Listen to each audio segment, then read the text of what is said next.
Internet, my name is Ren. This is Ren Rants, a channel where I rant about many things that I care about with a particular focus on pop culture and politics. In this video, we're taking a look at Season 2, Episode 4 of Star Trek Discovery and Obol for Charon. I don't actually know how to pronounce that, I didn't look it up, and I don't know what it's in reference to, so if you know, drop that in the comments section down below. The first part of this review will be spoiler-free. I'll just be talking about my overall thoughts and opinions about the episode without any real deep dives into the intricacies of the plot, and then I'll give you an on-screen spoiler warning where I'll do a recap and talk about the plot of the episode in a little bit more detail. And that's just so that if you haven't seen the episode, you can check this out without me having to make you a separate video. But if you have seen the episode, you don't have to wait till I get around to editing a whole separate video. That's my story and I'm sticking to it. So, my spoiler-free opinion of this episode is that while it's better than Point of Light, it's still not as good as New Eden. And although there were some really fun sci-fi concepts that they played around here, and I did get a little bit more of that sense of wonder and exploration that I tend to look for from Star Trek, I think that it still had some issues with just being so bogged down in the serial plot and trying to cram in all of these other story elements that it ended up feeling a little bit scattered, and I don't feel like we did get to spend enough time on the interesting sci-fi stories in this episode to really explore them. And I think it's just another common problem with Star Trek Discovery. They just try to put too much in, they just want to impress too much, and it ends up just feeling over the top. It also makes the writing feel really rushed. And although there are some really genuinely touching moments and scenes in this episode, I feel like they were sort of undermined by how little time we have to really sit with them. And I just feel like they could have cut so many of the episodes that they've done into 2 episodes or more and really expanded on and explored the stories that they're creating. But instead it just doesn't quite feel like we have enough time to spend on anything to really get into it. And you know, I don't hate Discovery just to hate on Discovery. I really wanted this show to be good. I really wanted to like this show. I wanted to expose Star Trek to a whole new generation of people. And I'm glad that some people do like this show. If you like this show, you're not an idiot or a bad fan. I'm not judging you. Personally, I just feel like there are a lot of stumbling points that make it hard for me to fully embrace this show. So far, Season 2 overall is much better than Season 1, and I hope that they continue improving to the point where we can get some kind of more coherent story out of them. But I just feel like they try to do too many things, and so they fail to do anything really well.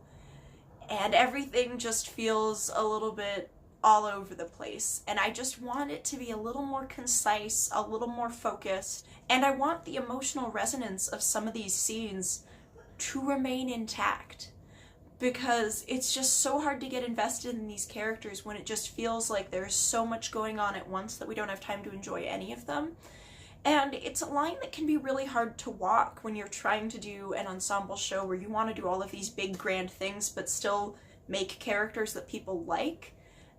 I also feel like a lot of other shows have done that more successfully in the past or even now, and so I just don't know if Discovery is going to be able to alter its tone and its storylines enough to really reach its full potential, to be honest, because I actually do think there are some ideas here that do have potential, but I think there are just a lot of problems with the execution, and I don't know if Discovery is going to be salvageable. I really hope that it is, but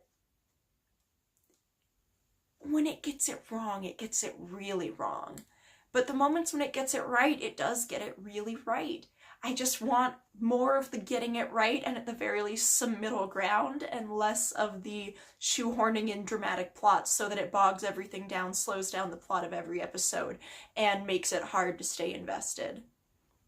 I think that this extended search for Spock that we're getting is kind of unnecessary. Again, I get what they're trying to do, but I think that the whole series would be more interesting and more fun if they stopped trying to cram every bit of canon they can in while departing so heavily from what we would expect from Star Trek. It just feels like a missed opportunity. So that is my spoiler-free opinion of this episode and the season overall, honestly, where I'm unexpectedly more impressed than I thought I would be, but I'm also still pretty disappointed because this show still has a long way to go.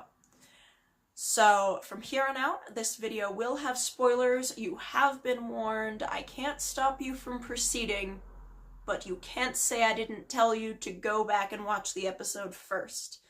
So any consequences are on you. I'll try to give a point-by-point overview of this plot, and honestly, I have a feeling this review will have a lot of little cuts in it because it's so hard to keep everything in order. I thought about trying to separate it out into an A plot and a B plot again, but there's sort of an adjacent C plot, and it's too much. So I'll try to go kind of play-by-play and let you know what I think of this episode. If I make any mistakes, feel free to make fun of me in the comment section down below. The episode starts with Captain Pike meeting with his number one from the Enterprise, who we saw in the original series episode The Cage, and I think another appearance. And she basically has some concerns about the investigation with Spock. She thinks that things are not adding up, and she's definitely piquing the captain's interest in terms of figuring out what's going on. Pike then heads back to his ready room, she heads back to the Enterprise, and we cut to Tilly and Stamets with the spore creature.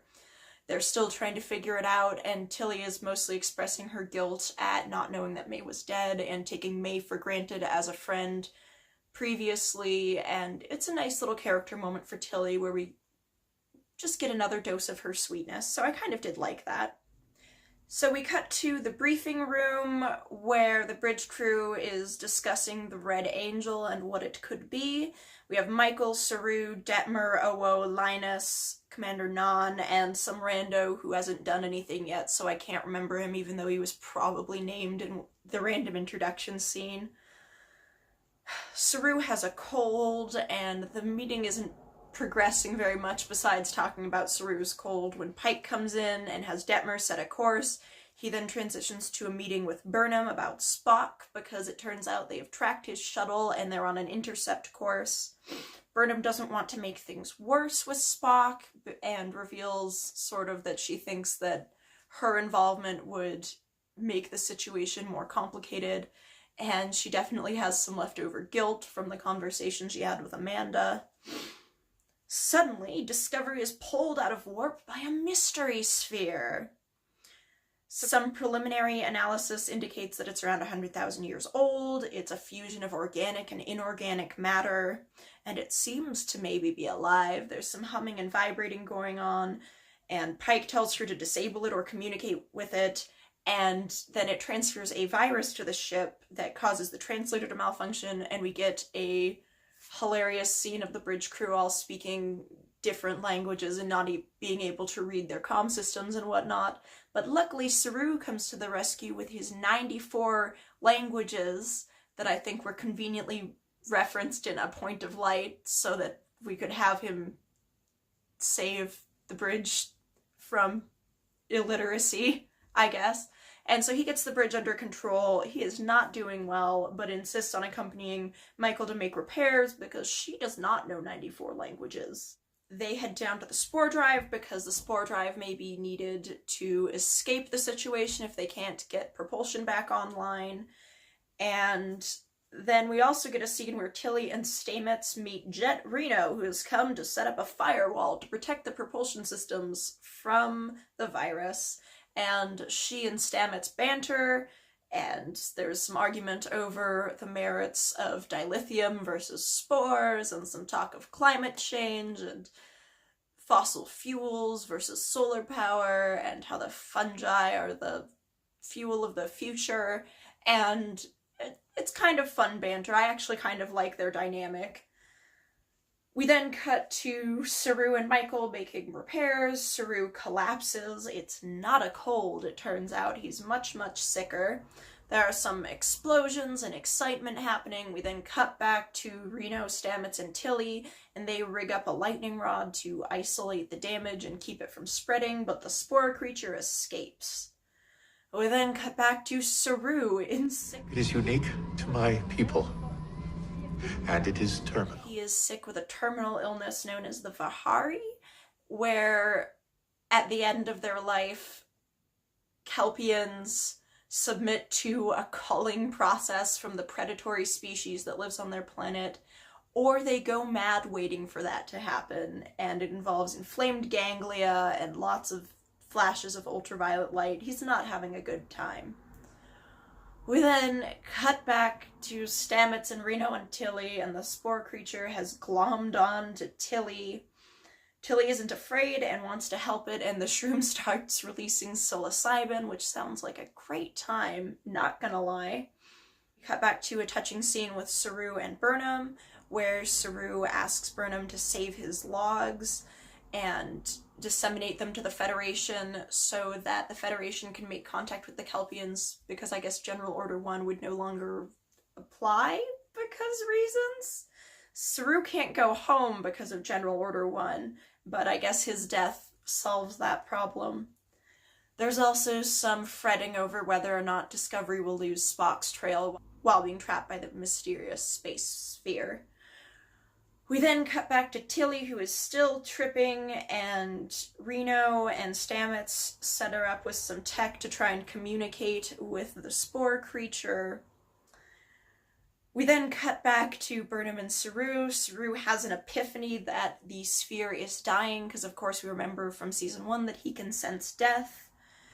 And it's not actually attacking Discovery or the translators, it was trying to access the translators to share its legacy with Discovery.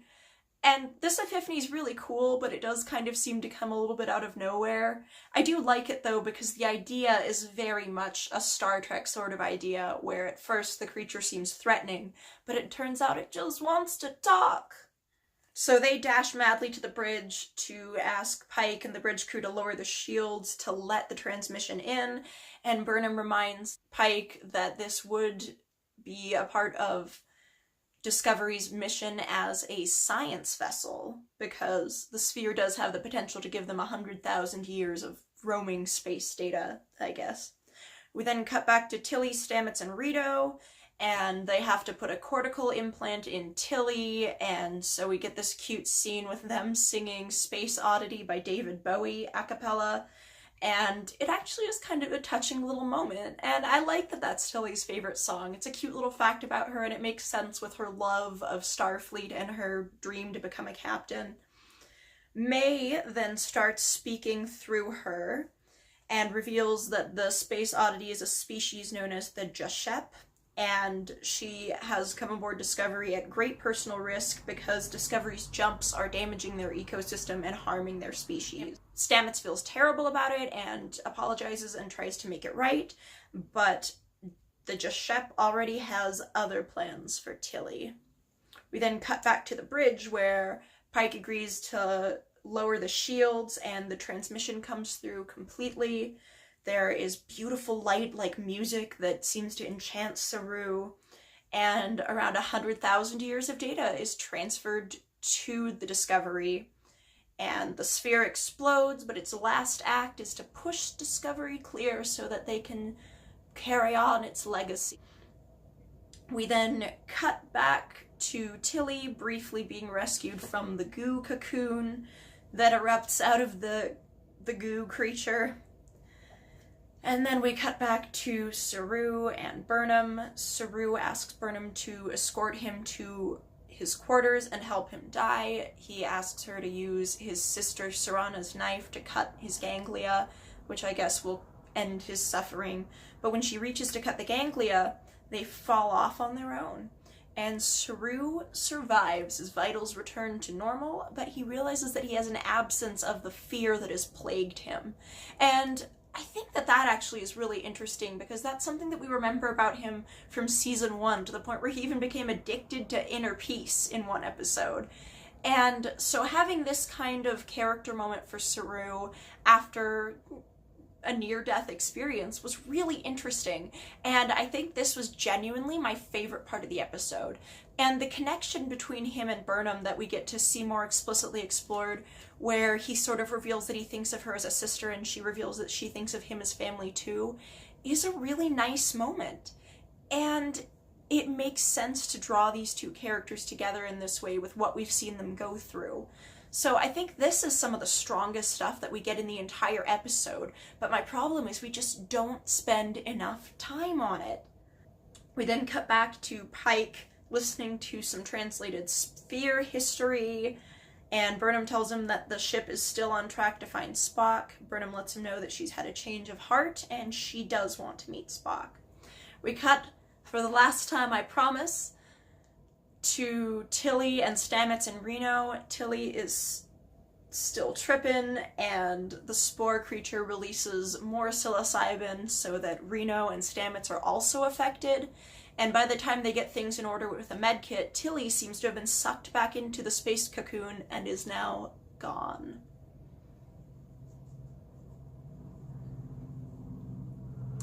So obviously, this episode had a ton going on. It's like 51 minutes long, and every minute is jam-packed, and while I'm sure they think that's a good thing, I don't think that's a good thing.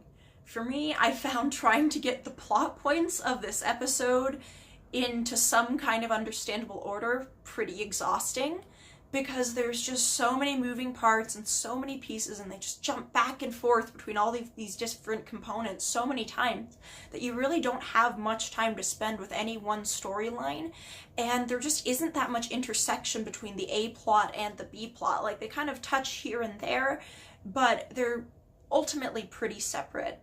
The strongest plot by far was Saru's storyline with his near-death experience and his connection with Michael and his epiphany with the sphere. That was really cool. If that had been the only story in the episode, I think I would have loved this episode. But as it was, they had this really, really cool idea, which they just did not have enough time to spend on because they were too busy trying to check in with and put in the leads for all of the other plot lines that they want to mix into this. And it's just such a disappointment to me, because this episode and episodes like New Eden really do show that there is some potential here. When they spend time with them, these characters can be likable and interesting. Doug Jones is amazing, and I actually really like Sonequa Martin Green as Michael. I know a lot of people don't, but I like her. I just wish that she wasn't the only one who ever got any kind of storylines. And I did like that this episode started exploring more people, and I think as we round out the bridge crew, my feelings towards this show might change a little. Ultimately, I'm still not thrilled. I still think it has a long way to go, and unfortunately, I think it is so easy for them to jump the shark in this show that it's very possible they will somehow ruin this season 2, but the parts that worked in this episode, I have to say, really worked. Yes, I would like to see more of that. I would like to see more stories that feel like Star Trek, more stories where there's room for some wonder, more stories where there's room for these characters to have moments like what we saw between Saru and Michael, or the moments that we got to enjoy between Tilly and Stamets and Reno. I actually thought a lot of that worked really well. It's just everything feels scattered, and it makes it so hard to get as invested as I would like to. Again, I do think this would have been better if they had somehow set this post-Voyager and just changed the plot a little bit. I think their reliance on canon makes it so that people expect them to stick to canon, when Star Trek fans have accepted massive diversions from canon in the past. But it's all about how you do it and how you execute it, and the execution just is not there yet. So I hope that this season keeps getting better. If there's a season 3, I hope that it gets even better. I recognize that Star Trek can have a legacy of bumpy first and second seasons, but this just felt like something else. Season 1 was very disappointing. Season 2 has a lot more going for it, but I just don't know if they're going to stick the landing. So we'll have to stick around and find out. I can't wait till this season's over and I can stop paying for CBS All Access because I have many feelings about that, but that's for another video. So, did you like this episode? Did you like the Saru storyline? Did you like the Tilly Stamets storyline? Do you share my opinions about this show? Do you think the problem is that they try to do too much, or do you think the problem is something else? Let me know in the comment section down below. If you like my videos, subscribe. If you don't, I'm sure you'll tell me. See you next time. Wiedersehen.